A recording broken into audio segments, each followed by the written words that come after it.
magkakaiba naman ng tatay. Pero bilang tatay, ano yung sana itong ginagawa ng mga tatay?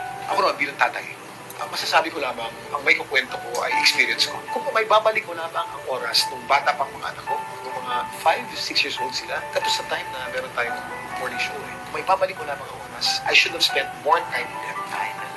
Pagkamat lumawig ang career ko, nagbubuyak din ako, naging very successful ako, I would have felt happier if I spent more time when they were young. Kasi ito hindi ko makalimutan. Siyempre, dahil may morning show tayo. Pag weekend, tinutulog natin, nag-abot tayo ng tulog. Correct. Sabi sa akin yung anak ko babae, si Eliana, she's only mga 4 years old. Papa, how come whenever I see you, you're always sleeping? Ano ako, sabi ko. Akala ko binabalansi ko lang. Weekend lang naman ako natutulog. Pero sa mata ng bata, hindi. Because they want you eh. And then, I regret na many times, sinabi sa akin ng mga anak ko malilit, Papa, can you read the book for me? I'm sleepy eh. Let Papa sleep. Kung may babalik ko lang, binasa ko lahat ng libro pwede ko basahin.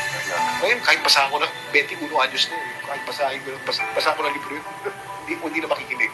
Ngayon, nililigawan ko ng mga anak ko para lang to be with me. Nililigawan? Kailangan, can you be with Papa? Are you not so busy? Please be with Papa naman. Eh, nung ganyan kaliliit yan, dadamputin ko lang, akin lahat yan.